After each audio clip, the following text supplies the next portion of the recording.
انسان کا سب سے بہترین دوست اللہ ہی ہے جو بہت جلد مان بھی جاتا ہے، انسان کو بے یار و مددگار بھی نہیں چھوڑتا، جو پرانی باتیں یاد کروا کے انسان کو شرمندہ بھی نہیں کرتا، پرانی باتیں یاد کروا کے گنہگار انسان کو لوگوں کے سامنے ذلیل و خوار بھی نہیں کرتا۔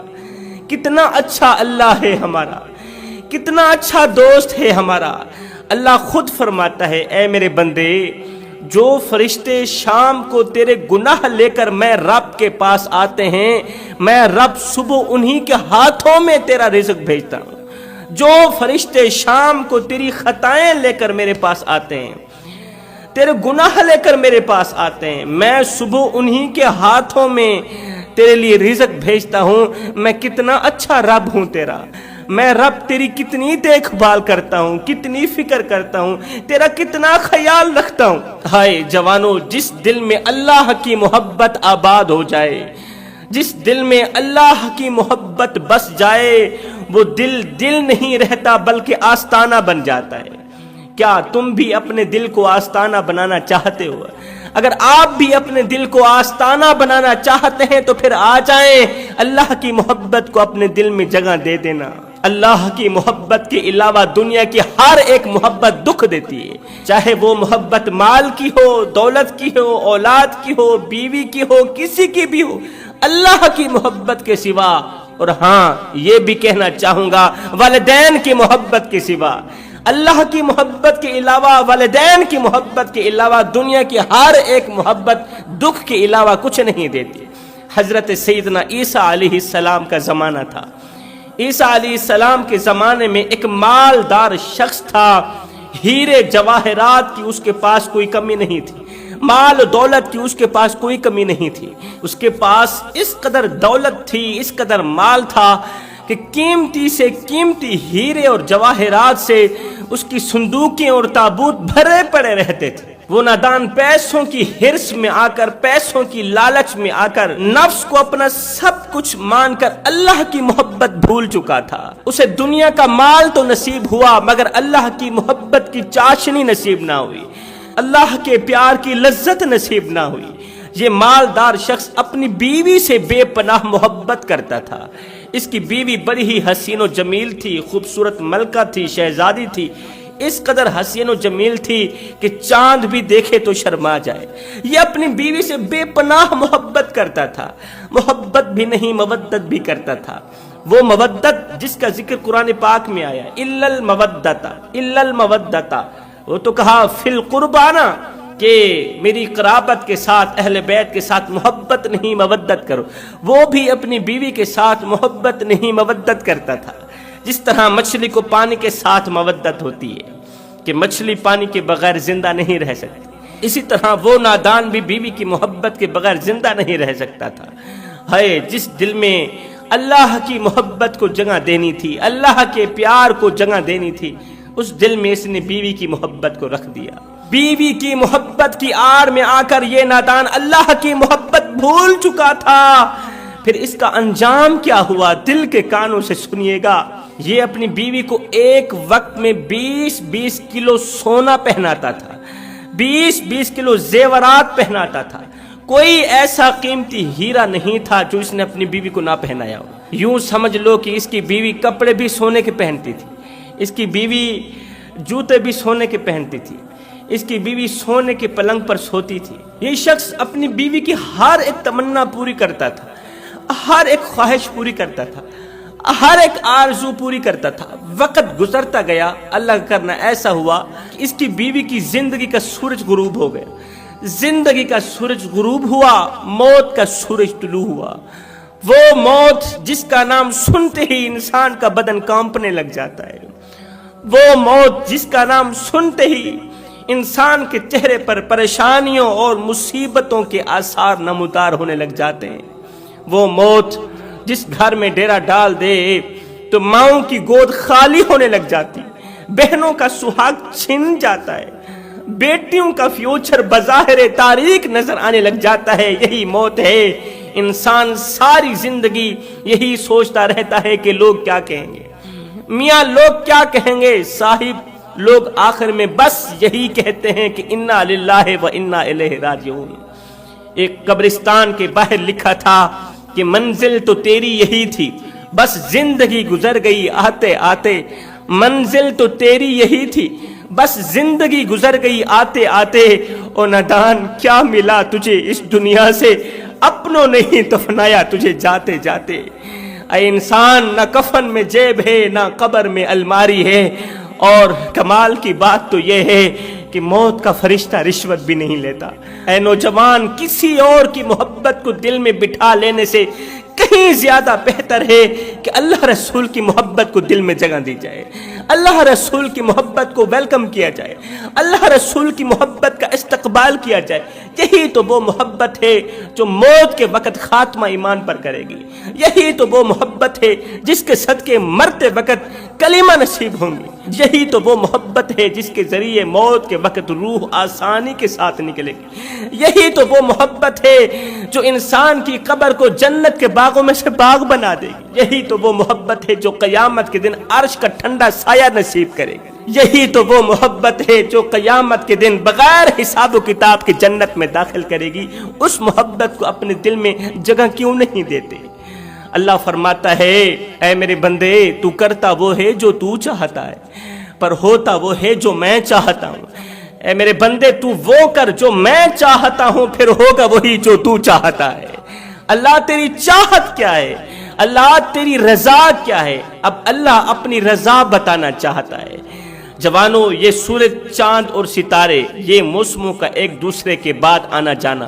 سورج اپنے وقت مقررہ پر اپنی حدیں طے کرتا رہا، دائیں بائیں نہیں سیدھی راہ چلتا رہا۔ کیوں؟ اس لیے کہ اللہ راضی ہو جائے۔ عیسیٰ علیہ السلام کے زمانے کا واقعہ بھی سناتا ہوں، مکمل سناتا ہوں۔ اس واقعے نے لاکھوں کروڑوں نوجوانوں کی زندگی بدل ڈالی۔ اس سے پہلے میں تھوڑا اور کچھ سنانا چاہتا ہوں۔ یہ سورج، چاند اور ستارے، یہ موسموں کا ایک دوسرے کے بعد آنا جانا۔ سورج اپنے وقت مقررہ پر اپنی حدیں طے کرتا رہا، دائیں بائیں نہیں سیدھی راہ چلتا رہا۔ کیوں؟ اس لیے کہ میرا اللہ راضی ہو جائے۔ اللہ نے ڈیوٹی لگا دی ہے، سورج تو نے سیدھی راہ چلنا ہے۔ اب سورج نے راستہ نہیں بدلا، دائیں بائیں نہیں۔ کیوں؟ اس لیے کہ اللہ راضی ہو جائے۔ حیات و کائنات کے سارے سلسلے اپنے وقت مقررہ پر چلتے رہے، اپنے وقت مقررہ پر حرکت کرتے رہے، دائیں بائیں نہیں سیدھی راہ چلتے رہے۔ کیوں؟ اس لیے کہ اللہ راضی ہو جائے۔ پھول اپنے اپنے وقت مقررہ پر کھلتے رہے، اگتے رہے۔ کیوں؟ اس لیے کہ اللہ راضی ہو جائے۔ اگر میں انبیاء علیہم السلام کی بات کروں تو حضرت سیدنا آدم علیہ السلام تو اتنے روئے کہ خون کے آنسو بہانے لگے۔ حضرت آدم علیہ السلام تو اتنے روتے تھے خشیت الہی میں، خوف خدا میں، کہ آپ کی آنکھوں سے نکلنے والے آنسوں سے گھاس اگ آتا تھا۔ کسی نے پوچھا، حضرت آپ کیوں روتے ہیں؟ نبی تو معصوم ہوتا ہے، نبی گناہوں سے پاک ہوتا ہے۔ اللہ کے نبی آدم علیہ السلام ایک ہی بات کرتے تھے، ایک ہی جواب دیتے تھے، اور نادانو، آدم اس لیے روتا ہے کہ اللہ راضی ہو جائے۔ آدم تو اللہ کو راضی کرنا چاہتا ہے۔ حضرت شعیب علیہ السلام، آپ اتنے روئے، آنکھوں سے بھی نابینا ہو بیٹھے، آنکھیں جاتی رہیں۔ میرے اللہ نے شعیب کو آنکھوں سے نوازا۔ حضرت شعیب علیہ السلام پھر سے خشیت الہی میں، خوف خدا میں اتنے روئے کہ آنکھیں پھر سے جاتی رہیں، پھر نابینا ہو گئے۔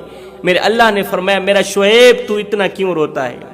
اگر تو جہنم کے خوف سے روتا ہے، میں رب ہو کر وعدہ کرتا ہوں جہنم تم پہ حرام کرتا ہوں۔ اور اگر تو جنت کی لالچ کے لیے روتا ہے، میں رب ہو کر وعدہ کرتا ہوں ساری جنت ہی تیرے نام کرتا ہوں۔ میرا شعیب اب تو چپ ہو جا، میرا شعیب اب تو چپ ہو جا۔ ہائے، شعیب کی چیخیں اور بلند ہونا شروع ہوئیں۔ شعیب رو کر کہنے لگے، اور میرے رب تو جانتا ہے تیرا شعیب نہ تو جہنم کے خوف سے روتا ہے، تیرا شعیب نہ تو جنت کی لالچ کے لیے روتا ہے، مالک تیرا شعیب تو بس اس لیے روتا ہے کہ تو راضی ہو جا۔ کربلا کی سرزمین پر فاطمہ کے بیٹے حسین ابن علی نے اپنا تن من دھن سب کچھ اللہ کے نام پہ قربان کر دیا۔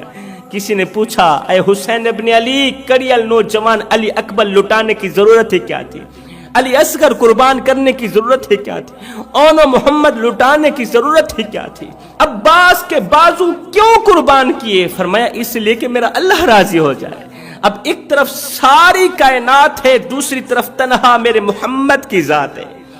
ایک طرف ساری کائنات کھڑی ہے، دوسری طرف تنہا میرے محمد کی ذات کھڑی ہے۔ ساری کائنات اس سوچ میں ہے، ساری کائنات اس طرف میں ہے کہ خدا راضی ہو جائے، اور خدا کی رحمت اس طلب میں ہے کہ میرا مصطفیٰ راضی ہو جائے۔ ساری کائنات خدا کو راضی کرنا چاہتی ہے۔ آدم بھی خدا کو راضی کرنا چاہتا ہے، عیسیٰ بھی خدا کو راضی کرنا چاہتا ہے، موسیٰ بھی خدا کو راضی کرنا چاہتا ہے۔ بیٹے کی گردن پر چھرا پھیر کے بیٹے کی قربانی دے کے جناب ابراہیم بھی اللہ کو راضی کرنا چاہتا ہے۔ ساری کائنات اس طلب میں ہے کہ خدا راضی ہو جائے، اور خدا کی رحمت اس طلب میں ہے کہ میرا مصطفیٰ راضی ہو جائے۔ تو اللہ فرماتا ہے تم میرے مصطفیٰ کو راضی کر لو، ایک بار تم اپنی رضا کو میرے مصطفیٰ کی رضا پہ قربان کر کے تو دیکھو، پھر دیکھتے جانا جو تم کہتے جاؤ گے بس وہی ہوتا جائے گا، پھر ہاتھ اٹھانے کی ضرورت بھی نہیں پڑے گی۔ وقت قلیل ہے، موضوع طویل ہے جوانوں۔ اس نوجوان کی خوبصورت بیوی کا انتقال ہو گیا، بیوی فوت ہو گئی۔ بیوی کے مر جانے کے بعد عزیز و اقارب نے کہا کہ کیوں نہ بھابھی جی کی قبر قبرستان میں کھدوائی جائے۔ مالدار شخص نے کہا خبردار، یہ خوبصورت محل میں نے اپنی بیوی کے لیے ہی تو بنایا تھا، میرے پیار کی قبر قبرستان میں نہیں بنے گی، میری محبوبہ کی قبر اسی خوبصورت محل کے صحن میں ہی بنے گی۔ مالدار کے حکم پر، مالدار کے کہنے پر اس کی بیوی کی قبر خوبصورت محل کے صحن میں ہی بنے گی۔ قبر کھدوا دی گئی۔ غسل کفن دینے کے بعد وہ جو زیور بیوی پہنتی تھی بیوی کے مر جانے کے بعد، وہ سونا، وہ زیورات سمیت بیوی کو قبر کے اندر دفن کر دیا۔ سونا اور زیورات، قیمتی ہیرے اور جواہرات سمیت بیوی کو مٹی کے سپرد کر دیا۔ وقت گزرتا رہا۔ اب یہ شخص بیوی کی قبر کے اوپر پورا دن بیٹھ کر روتا تھا، سارا دن، پورا دن بیوی کی قبر پر بیٹھ کر روتا تھا۔ بیوی کی موت نے اس کا جگرا پھاڑ دیا تھا، بیوی کی جدائی نے اسے اندر سے کھوکھلا کر دیا تھا۔ ایک دن یہ شخص رات کو سویا ہوا تھا تو بیوی خواب میں ملی۔ خواب کی دنیا میں بیوی کو دیکھتے ہی اس کی جان میں جان آ گئی۔ کہنے لگا او میری محبوبہ، بتا تو صحیح میرے رب نے تیرے ساتھ کیسا سلوک کیا، اگلا جہان کس طرح کا رہا؟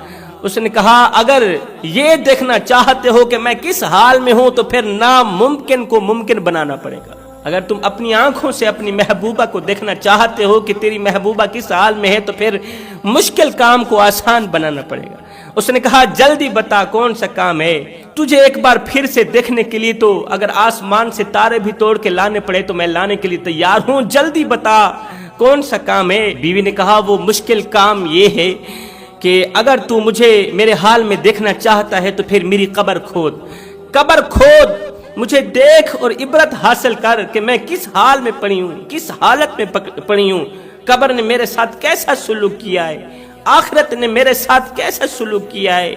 اللہ اکبر، ایک دم اس کی آنکھ کھلی، آنکھوں کو مسلتے ہوئے خود کو کہنے لگا نہیں میں تو خواب دیکھ رہا تھا، خواب جھوٹا بھی ہو سکتا ہے نا۔